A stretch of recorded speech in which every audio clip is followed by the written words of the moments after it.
విశ్వం దర్పణ దృశ్యమాన నగరీతుల్యం నిజాంతర్గతం. అద్దాన్ని తీసుకెళ్లి ఒక కొండ మీద పెడితే పట్టణం అంతా అద్దంలో ఉన్నట్టు నిజానికి ప్రపంచం నీలో ఉంది. ఎంత లోపలికి దీన్ని ఎక్కించుకుంటున్నావో, ఆ మాయతో ప్రతిబింబాన్ని చూసి పట్టు కూర్చున్నావో అంతసేపు దాని యందు అసద్వస్తువు యందు నిలబడిపోతావు. అసలు దేని యందు నిలబడుతోందో దాని గురించి విచారణను మొదలు పెడితే ఇది నిలబడుతున్నది మనసు యందు, ఈ మనసు నిలబడింది ఆత్మ యందు. కాబట్టి ఆత్మ ఒక్కటే సత్య వస్తువు, అది సాక్షి, అది తెలుసుకుంటోంది, అది ఎప్పుడూ ఉంది. ఎప్పుడూ ఉన్న దాన్ని వదిలిపెట్టి ఎప్పుడూ లేని, ఎప్పుడూ ఉండని దాన్ని సత్యం అనుకుని నువ్వు పొరపాటు పడిపోతున్నావు. ఈ పొరపాటు మారాలంటే అభ్యాసం చెయ్యాలి, సాధన చెయ్యాలి. ఈ సాధనయే గురుముఖతః శ్రవణం. అందుకే ఇది భగవద్గీతాసు ఉపనిషత్సు. ఉపనిషత్ అంటే గురువు గారికి దగ్గరగా కూర్చోవడం. గురువు గారికి దగ్గరగా కూర్చోవడం అన్న మాటకు అర్థం ఏమిటో తెలుసా అండి? ఈ సభలో ఇన్ని వేల మంది జనముండగా నేను చెప్పి ఉండొచ్చు, కానీ నిజంగా దీన్ని సాధన చేసే ప్రయత్నం ప్రారంభించేవాడు ఇందులో ఏ ఒక్కడో ఉంటాడు. ఆ ఒక్కడే ప్రయత్నం ప్రారంభం చేస్తాడు. ఆ ప్రారంభం చేసిన ఆ ఒక్కడే ఈ జన్మలోనో ఉత్తర జన్మలలోనో చెప్పిన నాకన్నా ముందు వాడు ఆత్మగా నిలబడిపోయినా ఆశ్చర్యం లేదు. పంచభూతములు ఆత్మ వలన ప్రకాశిస్తున్నాయి తప్ప పంచభూతముల వలన ఆత్మ ప్రకాశించట్లేదు. దీన్ని నేను తన్మాత్రలతో సమన్వయం చేశాను అనుకోండి, మీరు వెంటనే పట్టుకుంటారు. పంచభూతములే మనలో సూక్ష్మభూతములుగా శబ్ద స్పర్శ రస రూప గంధములుగా ఉంటాయి. శబ్దము ఆకాశ సంబంధము, అందుకే ఆకాశంలో ప్రయాణం చేస్తాయి శబ్ద తరంగాలు. నేను మాట్లాడిన మాటలు తరంగములుగా ఆకాశమునందు వ్యాప్తి చెంది మీ చెవుల్లోంచి లోపలికి పెడతాయి. కాబట్టి బయట ఆకాశము శబ్దము ప్రతీకగా ఉంటుంది, తన్మాత్ర అంటారు. శబ్ద స్పర్శ, స్పర్శకి చర్మము హేతువు. ఈ స్పర్శ తగలాలి అంటే స్పర్శకి చల్లతనం ఉంటుంది. ఇందులో పృథివీ ఆపస్ తేజో వాయు ఆకాశముల యందు ఈ పృథివికి చల్లతనంగా ఉండడం, స్పర్శకి శక్తి కలిగి సుఖాన్ని ఇచ్చేటటువంటి స్పృహ ఒకటి ఉంటుంది. అందుకే ముట్టుకుంటే సంతోషం కలగడం, ముట్టుకుంటే చికాకు కలగడం జరుగుతూ ఉంటుంది. రస, రుచి. రుచి ఇక్కడ నాలుక చెప్తుంది, బయట ఈ రుచి నీటికి సంబంధించినది. పంచభూతములలో నీరే రుచికి కారణం. నీరు అన్నది లేదనుకోండి, అసలు రుచి అన్నది లేదు. వంకాయని వంకాయగా వండండి, మాడి బొగ్గు అవుతుంది, నీళ్లుంటేనే ఉడుకుతుంది. బియ్యాన్ని అన్నం వండండి, నీళ్లు లేనిదే రుచి రాదు. నీరు లేకుండా అన్నం తినండి, అసలు ప్రాణం ఉండదు. కాబట్టి నీటికి రుచికి అవినాభావ సంబంధం. ఈ రుచి పంచభూతములలో ఒకటిగా లోపల ఉంటుంది. ఏది రుచి రూపంలో ఉంటుంది? నీరు. శబ్ద స్పర్శ రస రూప. బయట ఉండేటటువంటివన్నీ కనపడాలి అంటే వెలుతురు ఉండాలి. వెలుతురు ఉంటేనే కనపడతాయి. చీకట్లో ఏం కనపడతాయి? ఆ వెలుతురు ఇక్కడ కంటిని ఆశ్రయించి ఉంటుంది దృష్టి రూపంలో. ఆకాశ, ఆ ఆకాశమే ఇక్కడ నిజానికి ఆత్మరూపంలో ఆవహించి ఉంటుంది. ఈ ఆకాశమే యథార్థమునకు ముక్కలు కాకుండా ఉంటుంది. ఇందులో మీరు చూడండి, ఈ శబ్ద స్పర్శ రస రూప గంధములనేటటువంటి ఐదింటిని వేటిని మనం అనుభవిస్తున్నామో, ఈ అనుభవింపబడేటటువంటి ఐదు కూడా నాలో ఉన్నటువంటి ఆత్మ వలన తెలియబడుతున్నాయి తప్ప ఆత్మ లేకపోతే అది తెలియబడేది కాదు. మీరు కొంచెం జాగ్రత్తగా విచారణ చేసుకుంటే మీకు అందిపోతుంది. నీరుంది, ఆత్మ లేదు. దానికో రుచి ఉంది అని గ్రహించేది ఏదైనా ఉంటుందా? ఆత్మ ఉంది కాబట్టి నీరు ప్రకాశిస్తోంది. అలాగే ఆత్మ ఉంది కాబట్టి పృథివీ ప్రకాశిస్తోంది. ఆత్మ ఉంది కాబట్టి వాయువు ప్రకాశిస్తోంది. ఆత్మ ఉంది కాబట్టి నీరు ప్రకాశిస్తోంది. ఆత్మ లేనినాడు ఇవన్నీ అసత్. ఆత్మ ఉన్ననాడు ఆత్మ చేత ఇవి ప్రకాశిస్తుంటాయి. ఇదే విశ్వందర్పణ దృశ్యమానదగరీతుల్యం నిజాంతర్గతం అంటారు దక్షిణామూర్తి స్తోత్రంలో శంకర భగవత్పాదులు. కాబట్టి యథార్థమునకు ఇవన్నీ ఆత్మ వలన ప్రకాశిస్తున్నాయి. ఆత్మ వలన ప్రకాశించేవి ఆత్మని ఎలా పాడు చేస్తాయి? దాని మీద ఆధారపడి ప్రకాశిస్తున్నాయి. అది లేనినాడు వాటికి ప్రకాశం లేదు. లేనప్పుడు ఇవి ఎలా ఆత్మని పాడు చేయగలిగినవి ఉంటాయి? అవి పాడు చెయ్యలేవు. కానీ ఆత్మ లేకపోవడం అన్నది ఉండదు, ఎప్పుడూ ఉంటుంది ఆత్మ. ఆ ఆత్మ చేత ప్రకాశింపబడుతూ ఈ అసద్వస్తువులన్నీ సద్వస్తువుల్లా కనపడుతుంటాయి. అందుకే నైనం చిందంతి శస్త్రాణి, ఈ పంచభూతములు కలిసినా కూడా అసలు ఆత్మని ఏమీ చెయ్యలేవు. అది ఎప్పుడూ ఉంటుంది. ఈ శ్లోకాన్ని చెప్పడంలో మీరు ఒక పెద్ద మర్మాన్ని గ్రహించవలసి ఉంటుంది. ఇప్పుడు ఆది ఉన్నది దేనికి, అనాది అయినది ఏది? ఆది అంటే మొదలు, అనాది మొదలు లేనిది. ఆత్మ ఎప్పుడు ఉన్నది అంటే దానికి మొదలు ఉందా? మొదలుంటే దానికి అనాది ఎందుకు అవుతుంది? ఎప్పుడు ఉన్నది ఎందుకు అవుతుంది? దానికి కూడా ఎప్పుడో ఆత్మ ఉండడం ప్రారంభమైతే ఈ శరీరంలాగే ప్రారంభం అవుతుంది. కాబట్టి ఆత్మకి ఆది లేదు, అనాది. అది ఎప్పటి నుంచో అలాగే ఉంది. ఉన్నది ఉన్నట్టు ఉన్నది, కానీ ఉన్నదన్నది మనకి ఎరుకలోకి రావట్లేదు. శరీరము ఆది, చేసుకున్న పాపపుణ్యముల వలన శరీరం వస్తోంది. ఇక్కడ నన్ను మీరు ప్రశ్న ఇయ్యచ్చు, ఏమండి చేసుకున్న పాపపుణ్యముల వలన శరీరం వస్తోందని మీరు అంటున్నారు కదా, చేసుకున్న పాపపుణ్యముల వలన శరీరం వస్తే అసలు మొట్టమొదట శరీరం వచ్చినప్పుడు ఏ పాపపుణ్యాల వల్ల వచ్చింది? అప్పుడు పాపపుణ్యాలు చేయడానికి మొదటి శరీరం ఎలా వచ్చింది? దానికి ముందు పాపపుణ్యాలు ఎవరు చేశారు అంటే నేనంటాను అది మాయ వలన వచ్చింది. ఇప్పుడు ఆ మాయ వలన ఎలా వచ్చిందని మీరు అడిగారు అనుకోండి, నేను ఓ మాట చెప్తాను. ఇవన్నీ మీరు తెలుసుకుంటే మీకు వచ్చే ప్రయోజనం ఏమిటని అడుగుతాను. మంచిదే, అంటే ఉన్న సమయాన్ని బట్టి ఏది పక్కన పెట్టాలి, ఏది తెలుసుకోవాలి అన్నది చెప్పేవాడికి తెలిసి ఉండాలి, వినేవాడికి తెలిసి ఉండాలి. ఇప్పుడు నేను వలలో పడ్డాను, ఇప్పుడు ఆ వలలోంచి నేను బయటపడాలి. నేను వలలో ఎన్ని గంటలకు పడ్డాను, ఎప్పుడు పడ్డాను, ఎలా పడ్డాను, ఇది ఆలోచించడం ప్రధానమా, వలలోంచి నేను ఎలా బయటపడతానని ఆలోచించడం ప్రధానమా? మీకు రెండో ఉదాహరణ చెప్తాను. నేను ఎన్నడూ చూడలేదు, మా పెద్దనాన్నగారు అమ్మాయి హైదరాబాద్లో ఉంది. మా నాన్నగారు అన్నారు, రే పెద్దనాన్నగారు అమ్మాయి ఉంది, నువ్వు వెళుతున్నప్పుడు ఈ మామిడి పళ్ళు తీసుకెళ్ళి, ఈ తేనె పట్టుకెళ్ళి, మీ బావకో పంచ ఉత్తరీయం, మీ అక్కకో చీర జాకెట్టు బట్ట పసుపు కుంకాలు, ఈ సంచి పట్టుకెళ్ళి హైదరాబాద్ వెళుతున్నావుగా అక్కకి ఇచ్చేసేయి, ఫలానా చోట ఉంటుంది అక్క, ఆ వీధిలోకి వెళ్ళి అడుగు అన్నారు. నేనేం చేశానంటే ఆ వీధిలోకి వెళ్ళి వెతుక్కుంటుంటే ఒక ఇంట్లో వాళ్ళు బయటకు వచ్చి, చాగంటి కోటేశ్వరరావు మీరే కదండి, టీవీలో కనపడుతూ ఉంటారు కదా అన్నారు. అవును నేనేనమ్మా. ఏమిటి ఇలా తిరుగుతున్నారు అన్నారు. ఏం లేదమ్మా, ఇక్కడ సుందరి అన్న పేరుతో మా అక్క ఒక ఆవిడ ఉండాలి, మా నాన్నగారు ఆవిడికి అందజేయమన్నారమ్మా, అందుకని వచ్చాను, ఆవిడ ఎక్కడ ఉంటారో అని వెతుకుతున్నాను, ఈ సందులోనే ఎక్కడో ఉంటారన్నారు. అయ్యయ్యో సుందరి కోసం, ఒరే కోటి మర్చిపోయావా, నేనేం రా సుందరిని అంది ఆవిడ. అక్క నువ్వా అన్నాను. వాళ్ళ ఇంట్లోకి వెళ్ళాను, మా అక్కకి ఇవన్నీ ఇచ్చేసి నమస్కారం పెట్టాను. మా అక్క అంది, ఇన్నాళ్ళకి వచ్చావు, అసలు నీకు బుద్ధి వచ్చిన తర్వాత నువ్వు వచ్చింది లేదు మా ఇంటికి, 2 రోజులు ఉండదు. 2 రోజులు ఉన్నాను. 2 రోజులు ఉన్న తర్వాత రోజు మా అక్కకి రాత్రి కాళ్ళు పడుతున్నాను, చక్కగా మా అక్క దగ్గర కూర్చోబెట్టుకుంటోంది, కబుర్లు చెప్తోంది, వింటున్నాను, అన్నీ చేశాను, చక్కటి భోజనం పెడుతోంది, తింటున్నాను, అన్నీ అయిపోయింది, అక్క వెళ్ళిపోతానన్నాను. సరే ఇంకొక రోజు ఉండి వెడుదువు కాని విరా అంది. ఎందుకో మా అక్కతో కలిసి రైతు బజార్కి వెళ్ళాను. వెడితే ఆ రైతు బజార్లో ఒక ఆవిడ కనపడి, నీ పేరు కోటేశ్వరరావు కదురా అంది. ఇదేమిటి కోటేశ్వరరావు గారు కదా అంటారు కానీ కోటేశ్వరరావు కదురా అని ఎవరు అనరుగా. నేను కోటేశ్వరరావు కదురా నీ పేరు అందేమిటని. అవునమ్మా మీరెవరన్నాను.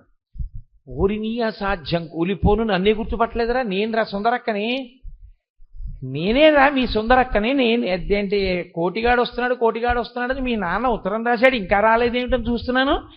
నువ్వా ఎప్పుడొచ్చావురా, అసలు ఇంటికి రాకుండా ఎక్కడ తిరుగుతున్నావు ఇక్కడ అంది. నేను ఇలా తిరిగి, ఈవిడ కదా సుందరక్క అన్నాను. ఆవిడంది, నాకు ఎప్పటి నుంచో కోరిక కోటేశ్వరారు మీ ఉపన్యాసాలు విని 2 రోజులు మా ఇంట్లో అట్టే పెట్టుకుని భోజనం పెట్టాలని, అవకాశం దొరికింది కదా అని నేనే మీ సుందరక్కనన్నాను. మీరు 2 రోజులు మా ఇంట్లో ఉన్నారు, మీరు చెప్పిన మాటకు పై మాట ఓడి చెప్పాను, కింద మాట ఓడి చెప్పాను, సంతోషంగా మీతో 2 రోజులు గడిపేశాను, నేను అక్కనే అనుకోండి. ఇప్పుడు మీరు నాతో ఒకటి చెప్పండి, నేను మా అక్కే అనుకుని గడిపినటువంటి మధుర క్షణాలన్నీ నిజాలా అబద్ధాలా? అన్నీ అబద్ధాలే. మా అక్క అయితే కదా ఆవిడ అక్కలా అనిపించింది కానీ అక్క మాత్రం కాదు. అసలు అక్క తెలిసిన తర్వాత ఇవ్వడానికి చీరలేదు, బావకి ఇవ్వడానికి పంచా ఉత్తరీయము లేవు, అయినా ఆవిడే అక్క కాదు. సుఖ దుఃఖాలన్నీ అనుభవిస్తున్నది మనసుతో కాబట్టి మనస్సే నిజమైంది అనుకోవడం ఎటువంటిదంటే అసలు అక్క ఆత్మని విడిచిపెట్టి దొంగక్కని పట్టుకుని అక్కను పెంచుకున్నటువంటి మధుర క్షణాలు లాంటివి. ఇందులోంచి బయటికి వచ్చి నిజమైన అక్క తెలిసిందని సంతోషపడాలి తప్ప ఆ అక్క వల్ల సుఖాలు పోయాయని బాధపడకూడదు. అందుకని వలలోంచి ఎంత తొందరగా బయటపడదామని ఆలోచించేవాడిలా ఆత్మవస్తువు సత్యవస్తువు కాబట్టి దాన్ని ఎరుకలోకి ఎలా తెచ్చుకోవాలని మాత్రమే మనం ఆలోచించవలసి ఉంటుంది. అందుకే అది ఆది ఉన్నది ఏది దేహం, ఆది ఉన్న దేహం ఎప్పుడు మొదలైంది అన్న దాని గురించి ఊరికే తల పగలగొట్టుకుని మొదటి జన్మ ఎప్పుడై ఉంటుందండి, ఎందుకై ఉంటుందండి, జీవుడు ఎందుకై ఉంటాడండి, అసలు ఈ చిత్తము బుద్ధి అహంకారము మనసు ఎప్పుడు ఏర్పడి ఉంటాయండి, మాయ ఎప్పుడు మొదలై ఉంటుందండి అని నువ్వు తెలుసుకునే ప్రయత్నం చేసే కన్నా ఆది ఉన్నది అంటే అంతమున్నది, అనాది అయినది అంటే అంతము లేనిది. అంతము లేనిదేదో అది నువ్వై ఉన్నప్పుడు నువ్వు తెలుసుకుంటే నువ్వు అంతము లేని వాడివై ఈశ్వరుడివై నిలబడిపోతావు. ఆది అయిన దాన్ని పట్టుకుని కూర్చుంటే అంతమున్నది కాబట్టి ఎప్పుడు పడుతుంటుంది వస్తుంటుంది, పడుతుంటూ వస్తుంటుంది. ఏమిటి ఉపయోగం దానివల్ల నీకు? వేదాంతమనందు సాధనకు అది మార్గం కాదు. వేదాంతమనందు సాధన అన్న మాటకు అర్థం ఏమిటంటే ఎప్పుడు జ్ఞాపకం పెట్టుకోండి, ఇప్పుడే కాదు, వేదాంతమనందు పరీక్ష ఒక్కటే. ఏది ఆది ఏది అనాది ఈ రెండు మీరు ఎప్పుడూ ప్రశ్న వేస్తూ ఉండాలి. వేదాంతంలో ఏది అనాదియో అదొక్కటే మీరు బుద్ధి చేత తెలుసుకునే ప్రయత్నం చెయ్యాలి. మీరు సాధన దారి కొరకు చెయ్యాలి. ఏది నిరంతరము పడిలేస్తూ ఉంటుందో దాని గురించి మీరు ఎంతో నేర్చుకున్నారు, ఏమిటి ప్రయోజనం? ఇదిగో దొంగక్కతో గడిపినటువంటి క్షణాలు ఎలా ఉంటాయో మళ్ళీ మారిపోయి మళ్ళీ పుట్టి మళ్ళీ చచ్చిపోయే దాని గురించి తెలుసుకునేటటువంటి ప్రయత్నం వల్ల వచ్చేటటువంటి ప్రయోజనం కూడా అక్కడికే పరిమితమైపోతుంది. కాబట్టి ఏది అనాదియో అది మాత్రమే తెలుసుకునే ప్రయత్నం చేస్తూ ఉండాలి. ఇప్పుడు ఉన్నది అక్కడే ఉన్నది, అనాదిని తెలుసుకోవడానికి ఏం లేదు, ఉన్నది అదే.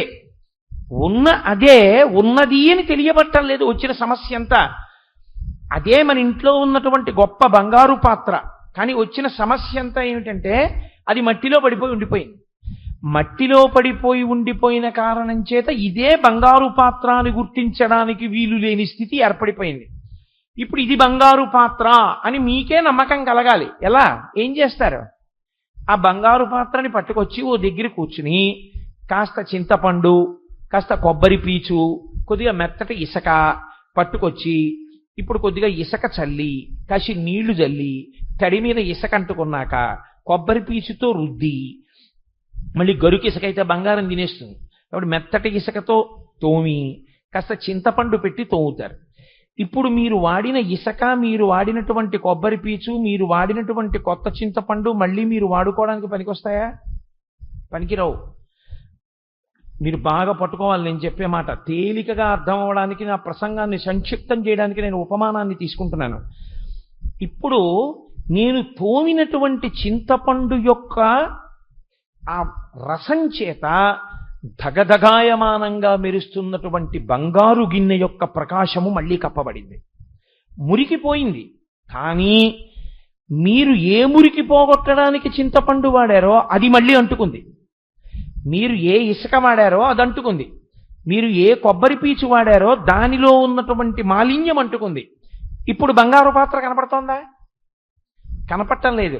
ఇప్పుడు ఇవి పోవాలి, ఇవి ఉండడానికి వీల్లేదు. ఇవి బంగారు పాత్ర ప్రకాశించడానికి వాడడం మొదలుపెట్టారు, కానీ ఇప్పుడు ఇవి ఉండడానికి వీల్లేదు. కాబట్టి ఇప్పుడు శుద్ధ జలాన్ని తీసుకుని పోసేశారు దాని మీద. మీరు వాడిన చింతపండు పిప్పి, మీరు వాడిన కొబ్బరి పీచులో ఉన్నటువంటి తీగలు, మీరు వాడిన ఇసుక అన్నీ పోయాయి. శుద్ధమైన జలం పోసేస్తే ధగ ధగ ధగ ధగ మెరుస్తూ కనపడింది బంగారు గిన్నె. ఇప్పుడు మీరు పోసిన నీటిని అలాగే ఉంచేశారనుకోండి తడి, మళ్ళీ కాసేపటికి గాలిలో ఉన్న మట్టిని అంతటిని అట్ట కింద కట్టించేస్తుంది ఆ నీరు. కాబట్టి ఆ నీరు ఉండొచ్చా? తడి కూడా ఉండకూడదు. ఇప్పుడు పొడి బట్ట పట్టుకొచ్చి ఆ తడి కూడా తుడిచేయాలి. తుడిచేసి అక్కడ పెట్టేశారు. ఇప్పుడు ఏమొచ్చింది?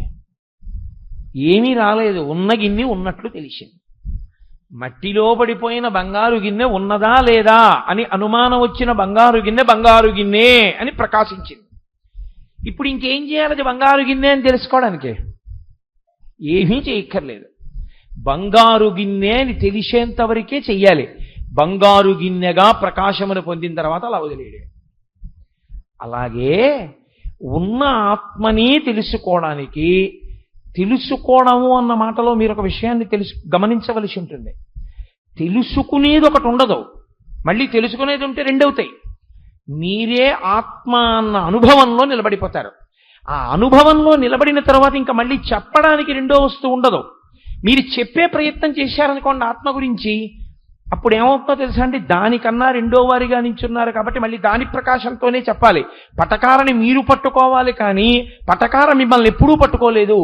అలాగే ఆత్మ ప్రకాశం చేత మీరు చెప్పాలి, కానీ మీరు ఆత్మని ప్రకాశింప చెయ్యలేరు. మీరు కొత్తగా దాని గురించి మాట్లాడడం కుదరదు.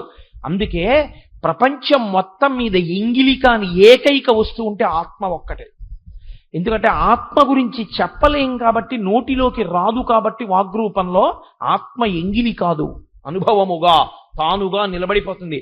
అందుకే ఆత్మానందమును అనుభవించాడంటారు. తప్ప మాట. ఆత్మానందం అనుభవించాడు అంటే అనుభవించిన వాడు ఓడున్నాడు ఆత్మానందం అవుతుంది అని గుర్తు కాదు. తాను ఆత్మానందమై ఉండిపోయాడు. అందుకే పరానందాభిక్యం రసయితి రసం తద్భజనవాన్ అంటారు శంకర భగవత్పాదులు. శంకర భగవత్పాదులలా బోధ చెయ్యగలిగినటువంటి గురువు ఈ లోకంలో పుట్టలేదు, పుట్టగలడని నమ్మకం లేదు. ఈశ్వరానుగ్రహం కలిగితే పుట్టాలంతే. అందుకే ఆయన మాటలు అలా ఉంటాయి. తాను ఆత్మానందమైపోతాడు. రాశీభూతమైన ఆత్మానందమే తానై నిలబడతాడు. బంగారు గిన్నెని కొత్తగా మీరు ఏమీ చేయకుండా బంగారు గిన్నెని ప్రకాశించినట్లు తానే రాశీభూతమైన ఆత్మానందమై నిలబడిపోతాడు. తాను ఆత్మానందమై నిలబడిపోయిన నాడు దుఃఖ స్పర్శ లేదు. అన్నిటికీ తాను సాక్షి. ఆ సాక్షిగా నిలబడ్డంలో ఇది పడిపోవడానికి కూడా సాక్షి. తాను చెదరని వస్తువు, చెరగని వస్తువు, తరగని వస్తువు, నశించని వస్తువు అని తెలుసుకున్న ఉత్తర క్షణంలో దాని పర్యాయపదమే బ్రహ్మము కాబట్టి తాను బ్రహ్మమై కాదు, తాను బ్రహ్మముగా జ్ఞానమును పొంది బ్రహ్మముగా నిలబడిపోతాడు. ఇలా నిలబడగలిగినటువంటి స్థితిని చేరడానికి సాధనా ప్రక్రియ. దీని కొరకు వస్తాయి. గురువుగారి దగ్గర శ్రవణం చేస్తాడు, శాస్త్రములను చదువుకుంటాడు, బాగా అనుష్ఠానం చేస్తాడు. ఈ అనుష్ఠాన ప్రక్రియ అంతా ఎటువంటిదంటే చింతపండుతోటి పీచుతోటి బంగారు గిన్నెతి తోమడం లాంటిది. ఇది చేసి చేసి చేసి చేసి ఏం చేస్తాడు? ఇది చేసుకోవడం ప్రయోజనం కాదు. బంగారు గిన్నె కనపడడం, పూర్తిగా మెరవడం ప్రయోజనం. తాను బంగారు గిన్నెగా తెలియబడ్డాం. కొంతకాలం అయిపోయిన తర్వాత ఇంకా ఇవి కూడా పనికిరావు. జ్ఞానము పడాలి దాని మీద. భక్తితో చేసినటువంటి కర్మాచరణం అంతా కలిసి జ్ఞానావిర్భావమునకు హేతువు కావాలి. మీరు కొంచెం జాగ్రత్తగా గుర్తుపెట్టుకోండి. నేను నీళ్లు కాచుకుంటున్నాను. మంచి శీతాకాలం, తెల్లవారుజామున 4 గంటలు స్నానం చేసి నేను సంధ్యావందనం చేసుకుని ఎక్కడికో వెళ్ళాలి. నీళ్లు కాచుకుంటూ పొయ్యి దగ్గర నిలబడ్డాను. నాకు ఎంతో హాయిగా ఉంది. శీతాకాలం కాబట్టి ఆ నీళ్లు కాచుకుంటుంటే పొయ్యి సెగ తగులుతూ ఎంత హాయిగా ఉందో అనిపించింది. నేను ఇప్పుడు ఆ పొయ్యి దగ్గర నీళ్లు కాచుకుంటూ నించున్నాను. ఇది కూడా నా సొంతం కాదు, సురేశ్వరాచార్యులు వారు శంకర భాష్యానికి చేసిన వార్తికంలో ఉపమానాన్ని చెప్తున్నాను. ఆయన రొట్టెలు అన్నారు, నేను వేడి నీళ్లు అన్నాను. అలా నిలబడితే ఆ నీళ్లు ఉడుకుతున్నాయి. మీరేం చేయాలి? ఆ నీళ్లు దింపేయాలి. పొయ్యి వేడి తగులుతోంది కదా అని నించున్నారు, నీరు ఆవిరైపోతుంది. మీరు చేసేటటువంటి కర్మలు ఎప్పటి వరకు చేసుకుంటూ పెడతారంటే, నీళ్లు ఎప్పుడు పోస్తారంటే ఈ చింతపండు పిప్పి అవి కూడా ఇక బంగారు గిన్నె మీద ఉండక్కర్లేదు, తీసేస్తారు. ఆ జ్ఞానావిర్భావం, అందుకే జ్ఞానగంగా అంటారు, ప్రవహిస్తుంది. అది పడేంత వరకు. అప్పుడు ఇక ఈ కర్మల యందు కూడా ఇవే ఇలాగే చెయ్యాలనేటటువంటి స్థితి నుంచి కూడా పైకెక్కుతాడు. ఎక్కి సంతతము తనలో తాను రమించగలిగిన స్థితికి ఎదుగుతాడు. ఇప్పుడు ఆ నీళ్లు కూడా తుడిచేశాడు. అంటే అప్పుడప్పుడు అలా నిలబడడం, అప్పుడప్పుడు బాహ్య ప్రపంచంలోకి రావడం, రెండుగా ఉంటాడు. ఒక స్థితిలో ఆ బట్ట పెట్టి తుడిచేసిన తర్వాత ఇక బంగారు గిన్నెగా ఉండిపోయినట్లు తాను ఎప్పుడూ 3 అవస్థలకి సాక్షిగా 4వదిగా నిలబడతాడు. అదే తురీయం. లలితా సహస్రంలో సర్వావస్థ వివర్జిత అంటారు వ్యాసుల వారు. అప్పుడు 3 అవస్థలకు తాను సాక్షి. మనస్సు ఇంద్రియములు పైకి లేచాయి, జాగ్రత్త, దానికి సాక్షిగా ఉంటాడు. ఓహో, మనసు లేచింది, కోరికలు కోరుతోంది, తిప్పుతోంది, ఇంద్రియములు సుఖాలు అంటున్నాయి, ఇంద్రియములు దుఃఖములు అంటున్నాయి, చూస్తూ ఉంటాడు తమాషా. స్వప్నము, ఓహో ఇది పడుకుంది, ఇంకా మనసు లేచి ఉంది, మనసు తమాషా కళని సృష్టిస్తోంది అని మనసుకి సాక్షిగా ఉంటాడు. సుషుప్తి, ఈ మనస్సు ఇంద్రియాలు ఆత్మలోకి వెళ్ళిపోయి ఏ అలజడి లేకుండా ఆత్మ ఒక్కటే ఉంటుంది. ఆ సుషుప్తి యందు ఓ మనసు ఇంద్రియములు కూడా లయమైపోయి ఇప్పుడు ఆత్మ ఒక్కటిగా నేనున్నాను, దానికి కూడా సాక్షిగా ఉంటాడు. అందుకే రమణ మహర్షి దగ్గరికి వెళ్ళి రాత్రి బాగా నిద్ర పట్టిందా అంటే రాత్రి ఇది బాగా నిద్రపోయింది అనేవాడు. అంటే ఎప్పుడూ ఆయన సాక్షియే. ఇది అద్వైత సిద్ధాంతమనందు భగవద్గీత యొక్క చరమ ప్రయోజనము. ఆ స్థితికి ఎదిగిపోయినప్పుడు సాక్షిగా తాను నిలబడతాడు. ఈ సాక్షిత్వమును ఎవడు పొందాడో వాడు ఆత్మ అయ్యాడు తప్ప నాలా శ్లోకం చెప్పి నాలా ఉపన్యాసం చెప్పినటువంటి వాడు ఆత్మ అయిపోయిన వాడు కాడు. ఎవడు ఆత్మగా నిలబడగలిగినటువంటి ప్రజ్ఞ సంపాదించాడు అంటే తాను అలా వెనక్కి అడుగులు వేయడం రావాలి. అందుకే ఈ సాధన యందు ఏమవుతుందంటే నిశ్శబ్దం. ఈ సాధన యందు తన నడక ఎవ్వరికి వినపడదు, తన నడక ఎవ్వరికి తెలియదు. నేను ఇలా నడిచొస్తున్నాను అనుకోండి అందరికీ తెలుస్తుంది, నేను నడుస్తున్నాను అనుకోండి శబ్దం అవుతుంది, కోటేశ్వరారు నడుస్తున్నారని తెలుస్తుంది. నేను వెనక్కి వెడుతున్నాను అనుకోండి, వెనక్కి వెళ్ళడం అంటే నేను ఆత్మసాక్షిగా నిలబడి నేను ఆత్మగా నిలబడి నా ఇంద్రియాలని మనస్సులోకి తీస్తున్నాను అనుకోండి, మీకు ఎవ్వరికీ తెలియదు. నేను మనస్సుని ఆత్మలో పెడుతున్నాను అనుకోండి, ఎవ్వరికీ తెలియదు. నేను సాక్షిగా ఉండి నా ఇంద్రియాలని నా మనస్సుని లోకాన్ని చూస్తున్నాను అనుకోండి, అప్పుడు నేను సాక్షిత్వమును పొంది ఆత్మగా నిలబడ్డానన్న విషయం మీకు ఎవ్వరికీ తెలియదు. లోకంలో ఏమనిపిస్తుందంటే మనం ఎలా కనపడుతున్నామో ఆయన కూడా అలా కనబడతాడు, అదిగో ఆయన అలాగే నిలబడ్డాడు అనుకుంటాం. కానీ కాదు, ఆయన ఆత్మగా నిలబడినవాడు. ఆయనే రాళ్ల మధ్యలో ఉన్న సాలగ్రామం. అది ఆ స్థాయిని ఎవడు పొందాడో వాడు కొన్ని కోట్ల కోట్ల కోట్ల మందిలో ఏ ఒక్కడో పొందుతాడు. అసలు ఇలాంటిదొకటి ఉంది అని తెలుసుకోవడానికి పూర్తిగా మనసు దాంట్లో అయోమయం పొందకుండా కుదురుకుని నిలబడడానికి కొన్ని కోట్ల జన్మల సాధన చేసి పరమేశ్వరుని యొక్క అనుగ్రహం ఎవరి మీద ప్రసరిస్తుందో అటువంటి వారికి మాత్రమే తత్సంబంధమైనటువంటి అంతర్ముఖత్వము అలవాటు పడుతుంది, ఆ పరిశీలనము అలవాటు అవుతుంది. ఆత్మవస్తువు ఒకటి ఉంది, అది తెలుసుకుంటోంది అని చూడగలిగినటువంటి ప్రజ్ఞ ఏర్పడుతుంది. నిజానికి ఈ శ్లోకాన్ని శంకర భగవత్పాదులు విశ్వం దర్పణ దృశ్యమాన నగరీ తుల్యం నిజాంతర్గతం, ఇది పరమ సాహసం. అసలు ఈ మాట అనడానికి ఎవడు సాహసించడు, ధైర్యం సరిపోదు. ఒక్క శంకరాచార్యులు వారు కాబట్టి అన్నారు. ఆయన అన్నారు, చీ అవతల బో ప్రపంచం బయట ఎక్కడుంది, నీలో ఉంది, బయట లేదు ప్రపంచం. అసలు ఈ మాట చెప్పగానే ఎవడైనా ఏమైనా అంటాడంటే ఏమీ అర్థం కాలేదండి మాకు. బయట లేకపోవడం ఏంటండి, సీసా బయట లేదు, ఈ మేజా బయట లేదు, మీ అందరు లేరు, మీ అందరూ నాలో ఉండడం ఏమిటి, బయట ఉండకపోవడం ఏమిటంటారు. ఆత్మయందివన్నీ ఉన్నాయి. నేను ఒక్క ఉదాహరణ చెప్పి నేను పూర్తి చేసేస్తాను. ఆత్మ యొక్క ప్రకాశం చేత మనసు ప్రకాశిస్తుంది. మనసు స్వతంత్రముగా ప్రకాశించలేదు. బ్యాటరీ లైట్లో ఉండే బల్బు తనంత తాను వెలగదు. మనం ఏమంటామంటే ఆ బల్బును చూసి ఇదిగో బల్బు వెలుగుతోందంటాం, బ్యాటరీ లైట్ వెలుగుతోందంటాం. కాదు, బ్యాటరీ లైట్ కాదు వెలిగేది, లోపల ఉన్నటువంటి బ్యాటరీలోంచి ప్రవహిస్తున్నటువంటి శక్తి ఆ బల్బులోకి ప్రవేశిస్తే అది కొంత కాంతిని వెదజల్లుతుంది. అలాగే ఆత్మ యొక్క కాంతి కన్నుల మీద పడితే కన్నులు చూస్తాయి, ఆత్మ యొక్క కాంతి చెవుల మీద పడితే చెవులు వింటాయి, ఆత్మ యొక్క కాంతి మనసు మీద పడితే అది సంకల్ప వికల్పములు చేస్తుంది. ఇప్పుడు మీరు ఒకటి బాగా జ్ఞాపకం పెట్టుకోండి, మనసుకి స్వతంత్రత లేదు, మనసు స్వయం ప్రకాశకము కాదు. మీరు గమనించారు కదా అక్కడ వరకు. ఇప్పుడు ఈ మనసు ప్రతి విషయాన్ని దానికి మాత్రమే తెలుసు.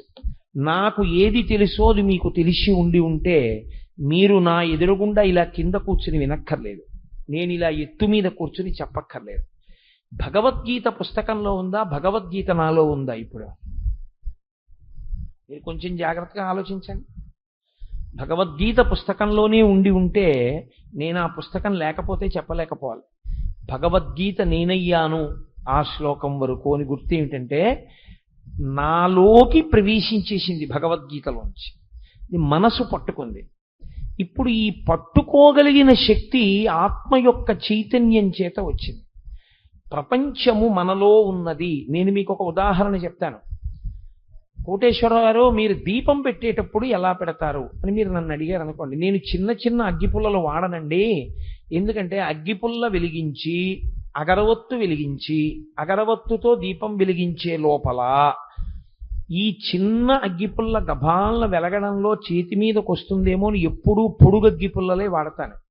ఈ పొడుగు అగ్గిపుల్లలో ఉన్నటువంటి అగ్గిపెట్లు ఉన్నాయా అంటే లేవు అనకుండా ఎప్పుడూ దొరికే కొట్టు అదిగో భానుగుడి జంక్షన్లో ఫలానా చోట ఉంది. వాడిని అడగగానే ఇస్తాడు. ఆ అగ్గిపెట్టెలో మళ్ళీ 2 భాగాలు ఉంటాయి. ఇటువైపు అయిపోయాయని ఇటువైపు ఉన్నాయని నేను ఎలా గుర్తు పెట్టుకుంటానంటే, లైట్స్ అన్న వైపు కొన్నాళ్ళు వాడతానట. అయిపోయాక హోమ్స్ అన్న వైపు ఉంటాయి అని అటువైపుకి పెట్టె తోసి అటు నుంచి పుల్ల తీస్తాను. ఆ అగ్గిపెట్టి నా కుడి చేతి వైపు ఉన్న కబ్బోర్డ్లో గంధపు సాన పక్కన ఉంటుంది.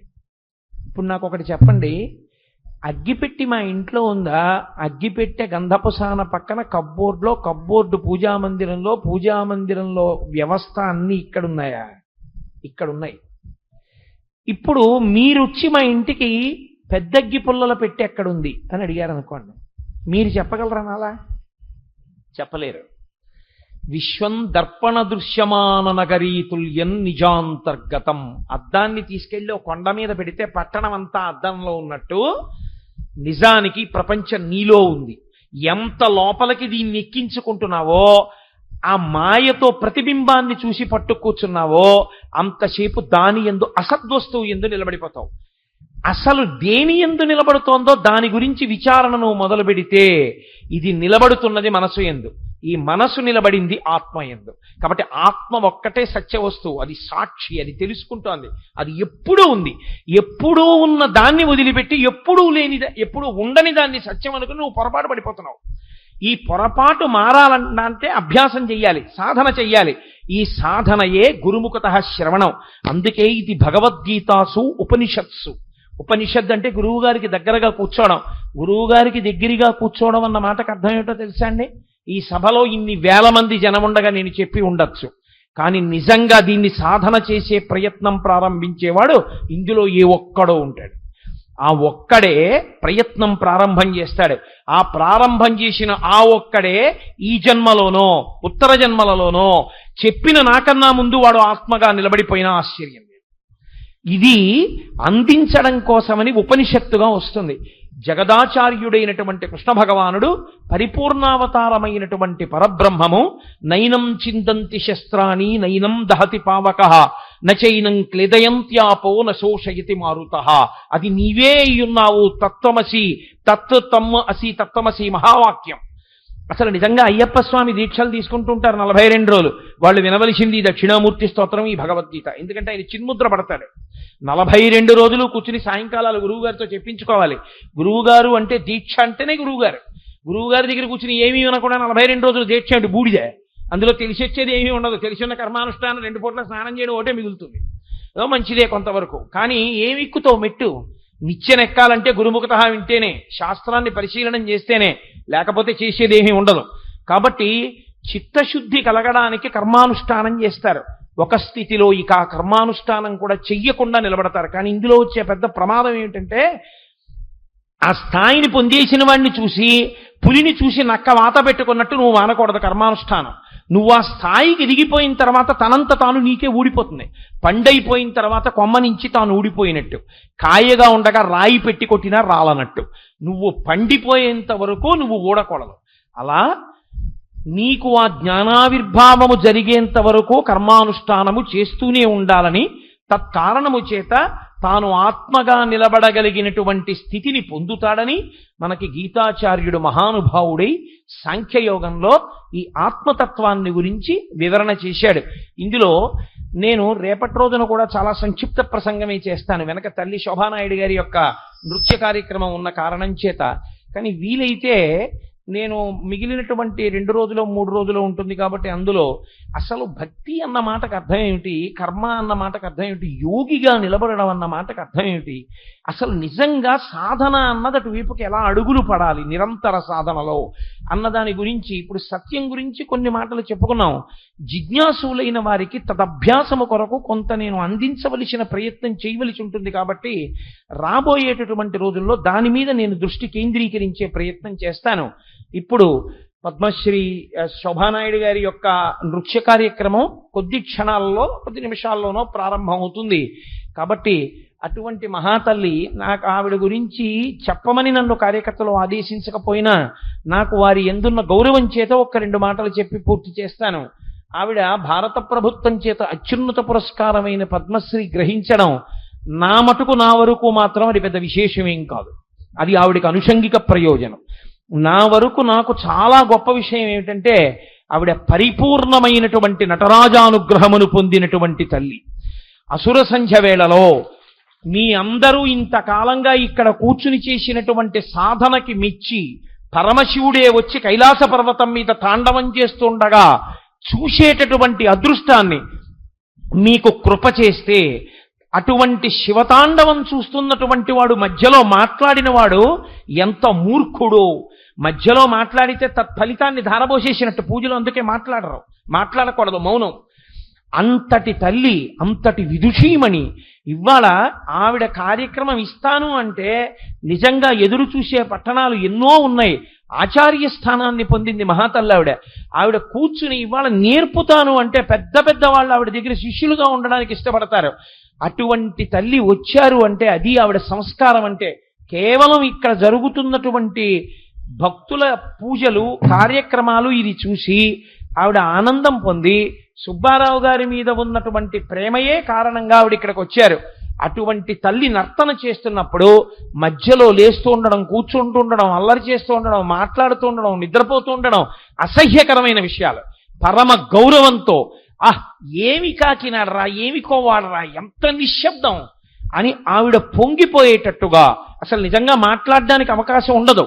అసలు ఆ నటువాంగం ప్రారంభం చేశారు. అంబాపరాకు దేవీపరాకు అని వాళ్ళు ఆ పరాకు చెప్తూ ప్రారంభం చేయగానే మన మనసులు లయమైపోతాయి.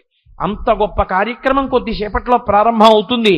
కాబట్టి పరమేశ్వరుని యొక్క తాండవాన్నే మీరు చూస్తున్నంత ఆనందంగా, పార్వతీదేవి యొక్క లాస్యాన్ని చూస్తున్నంత ఆనందంగా సభామర్యాదని పాటిస్తూ మీ అందరూ ఈ కార్యక్రమాన్ని అనుభవించవలసిందిగా, అవధరించవలసినదిగా మిమ్మల్ని నేను అభ్యర్థిస్తూ ఇవాల్టి నా ప్రసంగాన్ని ఇక్కడతో పూర్తి చేస్తున్నాను. స్వస్తి.